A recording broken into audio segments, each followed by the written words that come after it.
এই গাছগুলোকে দেখো, এ দেখো এখানে ফুল আছে। ওই দেখো ওই গাছটাও দেখো, ওখানেও কিন্তু বেশ ফুল এবং কুড়ি সবই কিন্তু দেখা যাচ্ছে। তাহলে গাছে ফুলের প্রোটেকশনও দিতে হবে, গাছকে গাছকে সতেজও রাখতে হবে, আবার গাছের নতুন নতুন গ্রোথের জন্য আমাদের চিন্তা মানে করব না আমরা ডরমেন্সিতে যাবে সেদিকেও আমরা চিন্তা করে কিছু খাবার দেবো। সুপ্রভাত বন্ধুরা, তোমাদেরকে সবাইকে অক্সিজেন গার্ডেন কর্নার বাংলায় অনেক অনেক স্বাগত জানিয়ে আমি আজকের আমাদের টপিক শুরু করছি। তো দেখো আমি আজকে কি করব, আমাদের কালকের ভিডিওর সেকেন্ড পার্ট, এটা তোমরা বুঝতে পারছো নিশ্চয়ই। তো আমি আজকে তৈরি করব অ্যারেনিয়ামের জন্য একটা pre dormancy fertiliser, mix fertiliser, একটা সলিড ফার্টিলাইজার তৈরি করবো। ফার্টিলাইজিং প্ল্যান বলবো, যেখানে কিছু লিকুইডে থাকবে, কিছু তোমার থাকবে সলিড। তো প্রথমে সলিড ফার্টিলাইজারটা, মিক্স ফার্টিলাইজারটা তৈরি করা আমি তোমাদের দেখিয়ে দিচ্ছি। দেখো প্রথমে যেটা নিলাম এটা হলো ভার্মি কম্পোস্ট। তো আমি আজকে দুরকম দেখাবো, ঠিক আছে খাবার। একটা দেখো কমন ফার্টিলাইজার দেখাচ্ছি, যেটা সবাইকে দিতে পারবো, বেবি অ্যাডেনিয়ামকেও দিতে পারবো, আবার বড়োদেরকেও দিতে পারবো। আর তার সাথে কিছু মিশিয়ে আমি আবার একটা, যাদের ফুল আসছে, ফুল আসবে সেই গাছগুলোতে দিব। তো চলো দেখিয়ে দিচ্ছি। দেখো ভার্মি কম্পোস্ট নিলাম 6 ভাগ। যে কোনো একটা মেজারমেন্টের জন্য একটা তুমি নির্দিষ্ট একটা কাপ নিয়ে নেবে, ঠিক আছে। যেমন আমি এটা নিয়েছি, তো মাটির ভাঁড় নিয়েছি একটা, তো এটা দিয়ে আমি 6 ভাগ নিলাম। তো কারণ একই মেজারমেন্ট না, মানে মেজারমেন্টের জন্য একটা নির্দিষ্ট মাপ না হলে না বোঝা যায় না। আর এই দেখো এই যে ঢিল ঢিল মতো যেগুলো আছে, এগুলোকে সবাইকে আমি একদম গুঁড়ো করে নেব, হাত দিয়ে ভেঙে নেব। কোনো রকম ঢিল টাইপের কিছু রাখা যাবে না, ঠিক আছে। মানে তাহলে কি হয় বলো তো, কোনো কিছু রাখলে তাতে তোমার ফাঙ্গাল ইনফেকশন হওয়ার একটা ভয় থাকে। সেই জন্য কোনো রকমের লাম্পস, ঢিল এই জাতীয় জিনিসগুলো রাখা যাবে না, জড়ো বেঁধে গুটলি বেঁধে থাকলে হবে না। তো চলো নেক্সট কম্পোনেন্ট কি নিচ্ছি, এটা দেখো। এটা হলো তোমার স্টিম বোন ডাস্ট। আমরা এই সময় বোন মিল নেব না, ঠিক আছে, কারণ গাছ কিন্তু আর বেশি দিন খাদ্য গ্রহণ করবে না, 1 মাসের মধ্যেও কিন্তু ডরমেন্সিতে চলে যাবে। তাহলে 1 মাসের মধ্যে খাবারটা ইউজ করতে গেলে আমাকে ডাস্ট ফর্মে খাবার দিতে হবে, এবং সেই জন্যই আমি নিয়েছি স্টিম বোন মিল। একদম ফাঙ্গাল প্রোটেকশন দেওয়ার কথা ভেবে কিন্তু কাজটা আমার করা। তো এগুলো কি করবে বলো তো, ফসফরাস আছে, সমস্ত রকম এনপিকে ভ্যালু সব কিছু থাকবে তার মধ্যে। কিছু আমি ক্যালসিয়াম এসব কিছু দিচ্ছি, নিউট্রিশন সবগুলো যেগুলো প্রয়োজনীয় গাছে এখন দেওয়ার সেটাই দিচ্ছি। যেমন দেখো এটা হচ্ছে এগশেল পাউডার, মানে হলো ডিমের খোসার গুঁড়ো, ঠিক আছে। তো কত কত ভাগ দিচ্ছি এগুলো তোমরা দেখতে থাকো, আমি আরও স্ক্রিনের উপর তোমাদের লিখেও দিচ্ছি। তো এবার আমি কেন এই যে এক্সেল পাউডারটা কেন দিলাম, ক্যালসিয়ামের জন্য দিলাম। ক্যালসিয়াম খুব জরুরি কর্ডেক্সটা মজবুত থাকার জন্য। আর দেখো এটা কি নিচ্ছি বলো তো, এটা হলো সর্ষের খোল, সেটাকে আমি ডাস্ট করে নিয়েছি, মিক্সিতে পিষে নিয়েছি। তোমরা এরকমভাবে পিষে নেবে না, এমনি কিন্তু ব্যবহার করবে না, ঠিক আছে। একদম মিক্সিতে পিষে ভালো করে ডাস্ট করে নেবে। যতই দোকান থেকে তুমি যখন কিনে আসো তখন একটু হয়তো ডাস্ট হয়ে থাকে, কিন্তু ভালো করে ডাস্ট করে নেবে। এটা জাস্ট একবার দেবো, 1 ভাগ। যেমন স্টিম বোন ডাস্টটা দিলাম 2 ভাগ, এটা হচ্ছে 1 ভাগ। আরও দিচ্ছি, দেখাচ্ছি। এবার এটা কেন দিচ্ছি বলো তো, এটা মাইক্রোব অ্যাক্টিভিটি বাড়াবে, আর গাছের তোমার নানা রকমের মাইক্রোনিউট্রিয়েন্টের পূর্তি হবে। আচ্ছা এটা কি দিলাম বলো তো, এটা হলো নিমখোল, এটাও কিন্তু আমি 1 ভাগ দেবো, এর বেশি কিন্তু দেবো না, ঠিক আছে। আর এইবার দেখো এটা কি বলো তো, এটা হচ্ছে কাঠের ছাই, কাঠের ছাই দিচ্ছি। তাহলে এই ছাইটা কেন দিচ্ছি, এর মধ্যে তোমার দেখো যেমন নিমখোলটা যেমন জীবাণু প্রতিরোধী, তোমার ফাঙ্গাল অ্যান্টিফাঙ্গাল অ্যাক্টিভিটি আছে, কিছু জীবাণু প্রতিরোধ করার ক্ষমতা আছে, তেমনি ছাইটাও দেওয়া হচ্ছে তোমার। এতে কিন্তু দেখো 1/2 ভাগ দিচ্ছি, এটা পুরো দিলাম না, ঠিক আছে। এটা নোটিস করে রাখো। দেখো এটা কি করবে বলে, এটা পটাশিয়াম দেবে, ফুল ফুটবে, তো সেটার প্রোটেকশন যেমন দেবে, তার সাথে তোমার আরও দেবে কি না, কোনো রকম ধরো পোকামাকড় যেগুলো থাকে মিডিয়ার ভেতরে সেইগুলোকে কিন্তু তাড়াতে সাহায্য করবে, পিঁপড়ে এ সমস্ত। তো তাহলে সব রকম দেওয়া হয়ে গেল আমার, যে আমার ফাঙ্গাল প্রোটেকশনের জন্য আমি অবশ্য আর একটা জিনিসও দেবো, যেটা হচ্ছে তোমার ফাঞ্জিসাইড নয়, কখনোই ফাঞ্জিসাইড দিতে আমি বলবো না, বিনা কারণে আমি পটিং মিডিয়াতে ফাঞ্জিসাইড দেওয়ার কথা একদম বলবো না, আমি রেকমেন্ড করি না ওটা।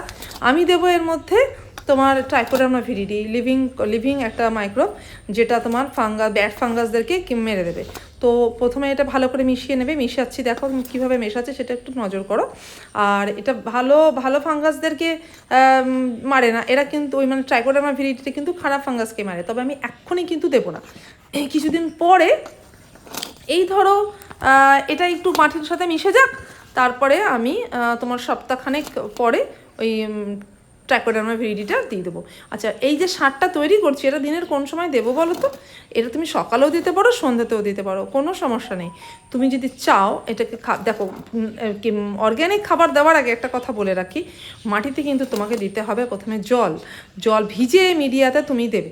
যেহেতু তোমাদের ওয়েল ড্রেন মিডিয়া, আমি তো একদম সিন্ডার চারকোলে দিই, আমাকে তো জল দিয়ে দিতেই হবে, তো তা নাহলে ধরে রাখতেই পারবে না। তো কি করতে হবে, ভিজানো মাটিতে কেন দিতে হয় না, অর্গ্যানিক খাবারগুলো অ্যাক্টিভেট করতে গেলে জলের দরকার, ময়েশ্চারাইজারের দরকার। তো ময়েশ্চারাইজারের দরকার বলে আমরা আগে মিডিয়াতে প্রথমে জল দিয়ে নেবো, নিয়ে তারপরে এই খাবারটাকে মেশাবো, দেবো।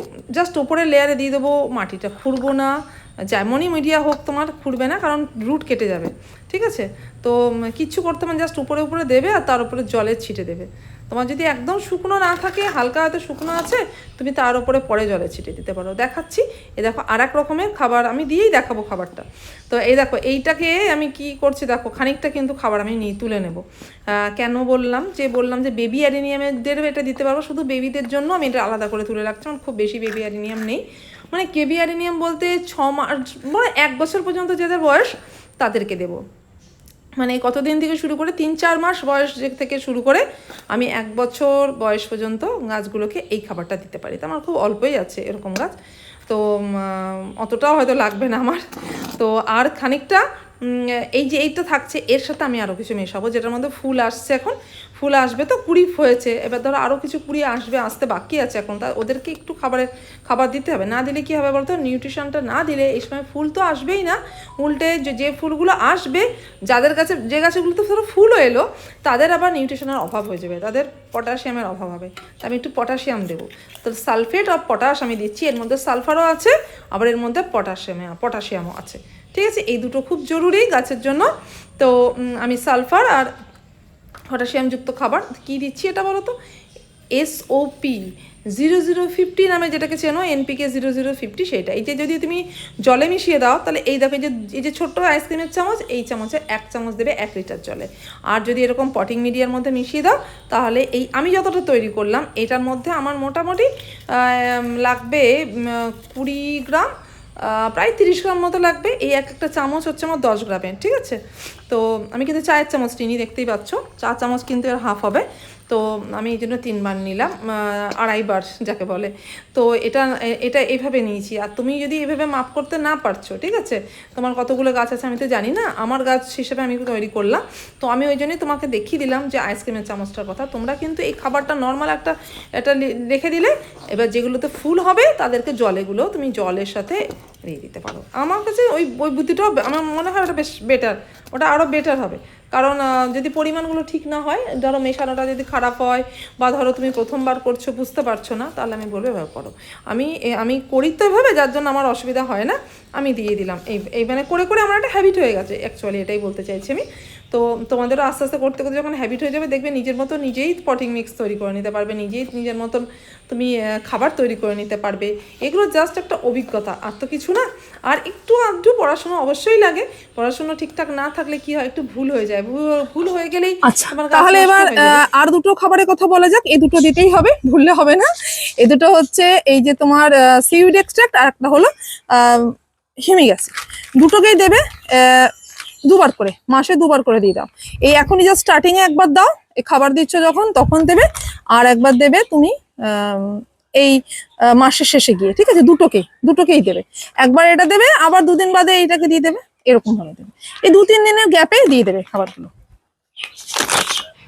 এবার দেবে এটা ম্যাগনেসিয়াম সালফেট, যেটা খুব জরুরি একটা কম্পোনেন্ট, যেটা তোমার ধরো ম্যাগনেসিয়াম আর সালফার আছে।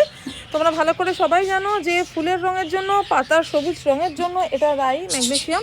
তো এটা থাকলে ফুলের রঙটাও ঠিক থাকবে, এবং অবশ্যই আরও অনেক হেলথ বেনিফিটস আছে। তো অবশ্যই একবার এই মাসের মধ্যে এটা দিয়ে দেবে। এই যে এরকম আইসক্রিমের চামচের 1 চামচ নিয়ে নেবে, মানে 2 গ্রাম 1 লিটার জলের মধ্যে গুলে ব্যবহার করবে। দেখো এবার আমি এটাতে খাবার দিচ্ছি, ঠিক আছে? দেখো এই গাছগুলোতে ফুল আসবে, তো এই ফুলের সেটাই নিলাম। তো চামচটা দেখে নাও, চামচটা কিরকম, একটু 10 গ্রামের চামচ, ঠিক আছে?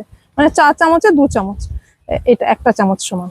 তার মানে আমি এবার কতটা দেবো সেটা দেখো, আর কিভাবে দিচ্ছি, কখন দিচ্ছি সেটা শুনে নাও। সকালবেলা দেবে, যেদিন খাবার দেবে তার আগের দিন গাছে জল দিয়ে রাখবে, দিয়ে তুমি শুধু উপর ছড়িয়ে দিয়ে রেখে দিতে পারো। ঠিক আছে, কিছু হবে না গাছে। আর যদি তোমার জল দেওয়া না থাকে কোনো সমস্যা নেই, এটা দেওয়ার পরে তুমি একটু জল ছিটিয়ে দেবে। কিভাবে জল ছিটিয়ে দেবে আমি দেখিয়ে দিচ্ছি। হালকা জল দিতে হবে, খুব বেশি দেবে না, তাহলে কিন্তু তলা দিয়ে বয়ে চলে যাবে। এটাই হলো সমস্যা, মানে এই সিন্ডা চারকোলের এটা প্রবলেম। ওই জন্য দেখছো না আমি এবার এরকম ধরনের নিয়েছি, যাতে কোনো আর মানে খাবারটা চলে না যায় তলা দিয়ে। 2 চামচ দেবে এই বড় বড় গাছগুলোতে, মানে এরকম 10 গ্রামে 2 চামচ, মানে 20 গ্রাম করে খাবার দেবে। এইটুকু দিতেই হবে। এবার এখানে মিশিয়ে দেওয়ার কিছু নেই, এগুলোর সাথে তবু একটু মেশানো যায়। কিন্তু যদি তুমি ধরো আমার মতো একদম যদি এই আগেকার যে সেন্টার চারকোল মিক্সটা আমার আছে, এখানে হলে না মেশাবো না, কারণ মেশাতে গেলে না আবার তলা দিয়ে উল্টে বেরিয়ে যাবে। এই হালকা একটু জলে ছিটে মেরে মেরে রেখে দেবো খাবারটাকে, যেন থাকে খাবারটার সাথে। আর চলো এবার ছোট গাছে কিভাবে দেবো। এই যে আর একটা খাবার করেছি না, যেটা ছোট গাছে দেওয়ার জন্য, মানে যেটা দিলে ফুল হবে না সেইটা আর কি, মানে ফুলের জন্য কোনো পুশ করছি না। এরকম এটাকে ছোট টবগুলোতে এরকম 1 চামচ করে যথেষ্ট। হাফ চামচ দিলে হয়তো চলে যাবে, মোটামুটি 1 চামচ দেবে। ঠিক আছে, বাস। চলো দেখো এবার জল দেবো। এ দেখো বোতলের ঢাকনা এরকম ফুটো করে নিয়েছি, নিয়ে এরকম ভাবে, হ্যাঁ কডেক্সের গায়ে যতটা না পড়ে ততই ভালো। আমার একটু পড়ে গেল ঠিকই, ব্যাস যথেষ্ট। এইটুকু একটু জাস্ট এই যে খাবারটা দিলাম, খাবারটাকে অ্যাক্টিভেট করার জন্য যেটুকু জলের দরকার, এইটুকু। এখন আর জল দেওয়ার দরকার পড়ে না। ওকে, আর যদি এরকম জায়গা থাকে তাহলে তুমি একটু জল দিতেই পারবে, কোনো সমস্যা নাই। মানে দিলে কি চলে যাচ্ছে না জলটা, বেশি দেবো না আমি।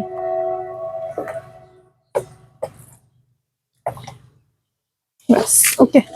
চলো এবার কিছু বলে নি কতগুলো লিকুইডের কথা, যেগুলো অর্গানিক লিকুইড। আমি যেমন বললাম হিউমিক অ্যাসিড আর সিউইড এক্সট্রাক্ট, ওগুলো তো দেবেই, ওগুলো তুমি ডরম্যান্সিতেও দেবে, আমি বলবো তখনকার কথা।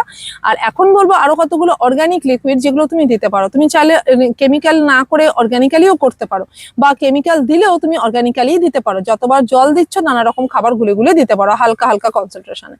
তো কি কি খাবারগুলো বলে দিই। ঘুটে ভেজানো জল, কলার খোসা ভেজানো জল, পেঁয়াজের খোসা ভেজানো জল, আর তোমার ভার্মি কম্পোস্টকে রাতে ভিজিয়ে রেখে সেই জলটা, তারপরে তোমার সর্ষের খোলের জল, সর্ষের খোলটা পাতলা করে দিতে পারো এর মধ্যে।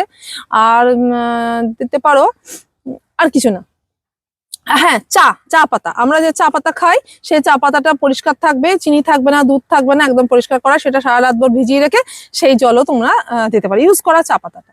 ঠিক আছে, এটা মাঝে মধ্যে দিতে পারো। মানে চা পাতাটা খুব বেশি কিন্তু দেবে না, শুধু অ্যাসিডিক একটু জিনিসটা মেনটেন রাখার জন্য মাঝে মধ্যে দেবে, বারবার নয়। তো ঠিক আছে, এইটুকুই ছিল। আর হ্যাঁ, বেবি অ্যারিনিয়ামের পক্ষে বলবো যে ঘুটে ভেজানো জল, ভার্মিটি, চা পাতার জল, এগুলো খুব কাজ দেয়। ঠিক আছে, তো চলো এবার আরো কিছু স্পেশাল কথা বলে দিই যেগুলো এর ক্ষেত্রে করা যাবে না। নাম্বার 1 হচ্ছে, যেমন আমরা যদি অর্গানিক লিকুইড দিতে থাকি, তাহলে অনেকে আছে যে সবজির খোসা পেস্ট করে গাছের মধ্যে ইউজ করে, আমি কখনোই বলি না ইউজ করতে। আর এই অ্যাডেনিয়ামের পক্ষে 100% বলবো যে করবে না, এই সময় তো করবেই না, অন্য সময় আমি করতে মানা করবো। আর তোমার তাছাড়া হচ্ছে এই যে সারগুলো দিচ্ছ, সারগুলোকে ভিজে মাটিতে অ্যাপ্লাই করতে আমি প্রথমেই বলে দিয়েছি। শুকনো মাটিতে দিয়ে ফেলে রাখবে না, তাহলে খাবারটা তোমার নষ্ট হয়ে যাবে। যদি তোমার মাটিটা শুকনো থাকে, ধরো তুমি আজকে খাবার দেবে, তাহলে কি করবে, তখন তুমি খাবারটা দিয়ে তুমি তার উপরে জল স্প্রে করে দিতে পারো। যেভাবে আমি দেখালাম যে জল স্প্রে করে দিচ্ছি, ঠিক ওইভাবে জলটা কিন্তু স্প্রে করে দেবে, এটা মাথায় রাখবে। আর তাছাড়া এই সময় কোনো ভারী খাবার, যেমন আমি যেটা খাবার দেওয়ার সময় বলেই দিলাম যে মানে এমন কোনো খাবার দেবে না যেটা থেকে যাবে মাটিতে অনেকক্ষণ, অনেক সময় লাগবে ডিকম্পোজ হতে, ওরকম ধরনের খাবার দেবে না। যদি ডিকম্পোজ করা থাকে কোনো খাবার, তাহলে তো খুবই ভালো এর পক্ষে। যেমন ধরো তুমি যদি বোন মিল দিতে চাও এই সময়, আমি বলবো দিও না।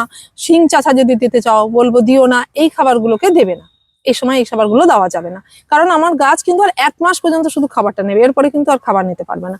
তাহলে ওগুলো পড়ে থেকে থেকে আরো ফাঙ্গাল ইনফেকশন করবে। কিন্তু খাবারটা দিতে হবে, যে খাবারটা আমি বললাম ইজিলি নিয়ে নিতে পারবে, এই খাবারটা কিন্তু এখন দিতে হবে। ফুল ফুটছে, তার সাথে ডরম্যান্সিতে যাওয়ার আগে গাছকে স্ট্রং করে তাকে ঘুমোতে যেতে হবে, ঘুমোতে পাঠাতে হবে, এটাই হলো কথা। তো চলো আজকে আসি, আজকের মতো ব্যাস এইটুকুই, টাটা। আর যদি ভালো লেগে থাকে আজকের ভিডিওটা, তাহলে লাইক, কমেন্ট, শেয়ার সবকিছুই করবে। আর যদি নতুন হয়ে থাকো আমার চ্যানেলে, তাহলে অবশ্যই সাবস্ক্রাইব করবে। Thank you. Happy gardening friends, bye. Breathe green with oxygen corner, and be colorful also.